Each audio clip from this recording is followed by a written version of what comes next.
नमस्कार दोस्तों, स्वागत है आप सभी का एक बार फिर से आपके अपने YouTube channel SK educational academic पर। आज का टॉपिक भी स्टैटिक जीके से है। स्टैटिक जीके में आज हम लोग विटामिनों के रासायनिक नेम यानी कि केमिकल नेम्स ऑफ विटामिन्स के बारे में सीखेंगे।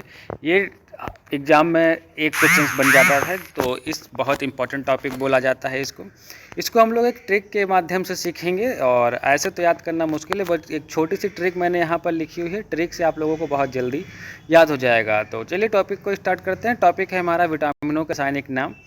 और ट्रिक को पढ़ने से पहले अगर आप लोग हमारे चैनल पर नए हैं और चैनल को अभी तक सब्सक्राइब नहीं किया है तो चैनल को सब्सक्राइब कर लीजिए और बेल नोटिफिकेशन आइकन को प्रेस कर दीजिए। सबसे पहले देखिए, टॉपिक है हमारा विटामिनों के रासायनिक नाम। इसकी ट्रिक देखिए, 8 और 10 को छोड़कर 15 विटामिन रटते थे रानी एंड पिंटू, पर बायोफल सा साइन वाला एक टॉफ़ी खाकर सब भूल गए। देखिए दो लाइन्स हैं, आराम से याद हो जाएंगी। 8 और 10 को छोड़कर 15 विटामिन रटते थे रानी एंड पिंटू, पर बायोफल सा साइन वाला एक टॉफ़ी खाकर सब भूल गए। देखिए 8 और 10 को छोड़ देना है, ठीक है। और विटामिन ए की बात करते थे, देखिए रटते थे, ठीक है। तो सबसे पहले ए, रटते, विटामिन ए यानी कि रेटिनॉल, इससे जो बीमारी होती है रतौंधी संक्रमण का खतरा होता है।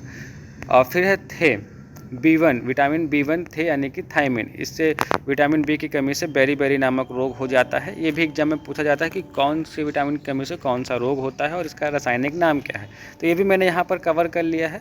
विटामिन B2, ठीक है, रानी यानी कि रायोब्लोफिन होता है इसका रासायनिक नाम। और विटामिन B3 निकोटीन नेमाइड और या फिर नियासिन बोलते हैं, रानी, ठीक है।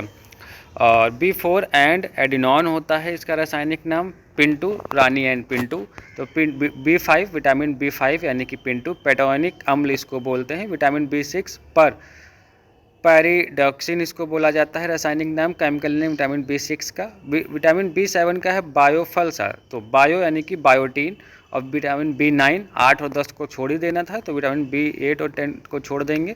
B9 है फल, फॉलिक अम्ल।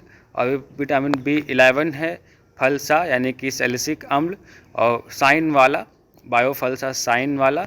तो विटामिन B12 है साइन वाला, साइनोकोबालामिन, ठीक है, ये इसका केमिकल नेम है। फिर आते हैं विटामिन सी पर, बायोफलसा साइन वाला एक टॉफ़ी खाकर सब भूल गए। तो एक विटामिन सी यानी कि ए एक्सकॉर्बिक, इसकी कमी से स्कर्वी या मसूड़ों का फूलना जैसे रोग हो जाते हैं। विटामिन डी, ठीक है, एक का होगा कैल्सीफेरॉल, इसका केमिकल नेम है कैल्सीफेरॉल, यानी इसकी कमी से जो बीमारी होती है वो रिकेट्स हो जाती है, ठीक है, हड्डियां कमज़ोर हो जाती हैं। विटामिन ई, टॉफ़ी, टा यानी कि टोकोफेरॉल, इससे नपुंसक नामक रोग हो जाता है। विटामिन के, फी, टॉफ़ी, तो विटामिन के की कमी से इसको जो केमिकल नेम है वो फिलोकेनोनेन है। और इसकी कमी से, विटामिन के की कमी से हमारे शरीर में रक्त का थक्का ना जमना, यानी कि कोई भी चोट लग जाती है तो खून बहता ही रहता है, निकलता ही रहता है, रुकता नहीं है, तो वो विटामिन के की कमी से होता है।